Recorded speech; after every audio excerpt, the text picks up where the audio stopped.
Welcome to Toon Tracks Racing. We have finally reached the last matchup for the regular season here for the Dynasty League.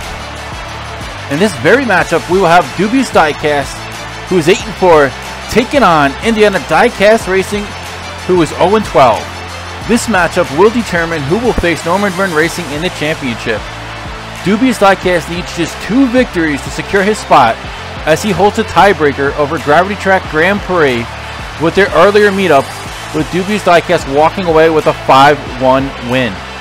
Looking at the standings, you can see Norman Byrne Racing already clinched with a 12-6 record, and Dubious-Diecast will need just 5 wins to secure the #1 spot in the league. The GT40 is set and ready to go for Dubious-Diecast. And he will be taking on the 55 Chevy Bel Air Gasser for Indiana Diecast Racing. And will it see its first victory of the season? Stay tuned and find out. So let's head on down to Toon Track Speedway and get things going. Race 1 is about to begin. The Chevy Bel Air Gasser in the outside lane as he takes off with the GT40. Passes him with ease, going around the second curve, and he looks like he will walk away with the first victory. And he grabs it with a 9:32 time, and his Chevy Bel Air Gasser is still continuing to show labored results as he just barely goes over the finish line in his first match of the 6th race matchup. So that means Dubious-Diecast is only 1 victory away from punching his ticket to the championship.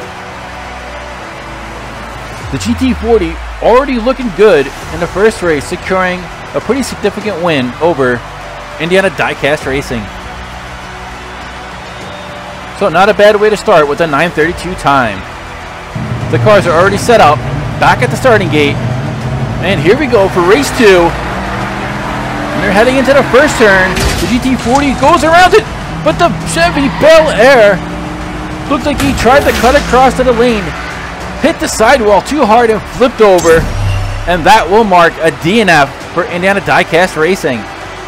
And the pit crew for Dubious-Diecast are jumping up for joy as they have now secured their spot in the championship matchup against Norman Byrne Racing. Looking again at the replay, the Chevy Bel Air Gasser did indeed cut across the lane, slamming into the wall and flipping over. And this gives Dubious-Diecast the easy victory. So once again, congratulations, Dubious-Diecast.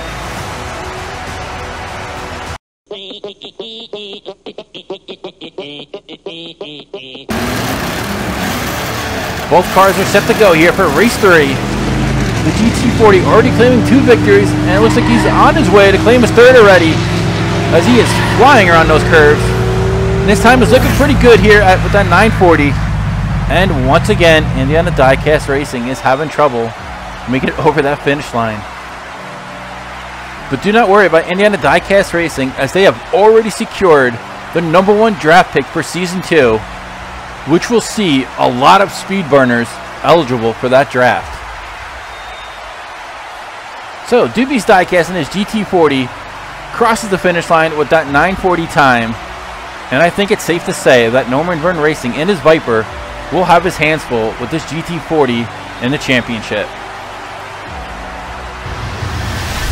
As we wait for the cars to head up for race 4, let us take a quick preview at the championship matchup coming next week.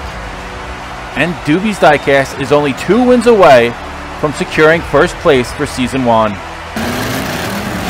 The cars are set for race 4. Engines revving, and there they go. The GT40 in the lead. And once again, the Chevy Bel Air Gasser flies off the first curve. And with a 9:04 time, Dubious-Diecast takes this one easily as he goes up 4-0. And Indiana Diecast Racing looks like he might have partied a little too hard the previous night, as his car is once again on its roof. And we hope he's okay, but he looks alright as he's climbing out of the window. But Dubious-Diecast is just putting on a show here in this matchup, taking this one and going up 4-0. And that 9:04 time was pretty impressive.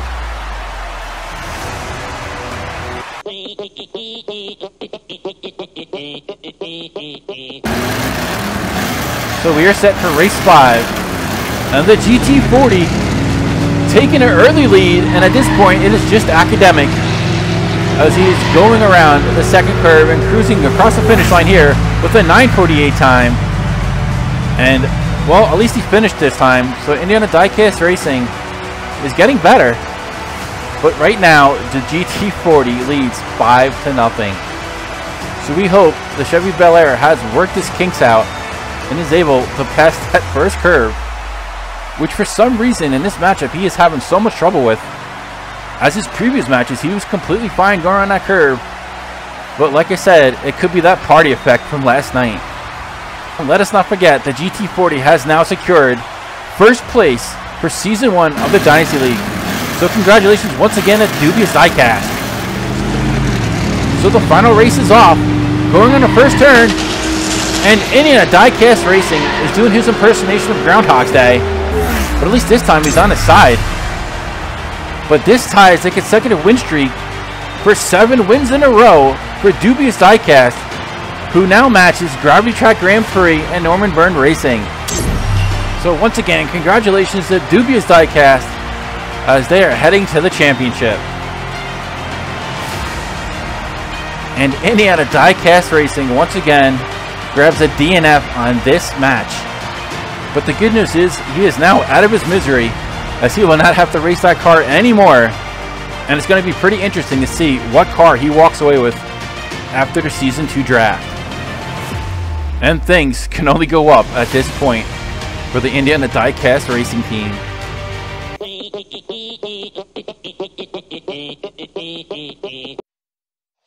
So your final today is Dubious-Diecast 6, Indiana Diecast Racing nothing. So with that clean sweep, Dubious-Diecast is looking good heading into the championship, taking on Norman Byrne Racing, who will be in his Viper RT10, and that should be an awesome matchup. Looking at the final standings of the season, Dubious-Diecast finished first with a 14-4 record and 7 consecutive wins. And he will be taking on Norman Byrne Racing, who finished 12-6, who's on a 1-race win streak, and ended the season with 12 points. And let us not forget Gravity Track Grand Prix, who turned it on at the end of the season and finished 10-8 with 10 points. So we hope you enjoyed this matchup today, and we look forward to seeing you next week for the Season 1 Championship between Dubious-Diecast and Norman Byrne Racing. Be sure to hit like and subscribe if you have not already. And this is Chris signing out, and we will see you on the track.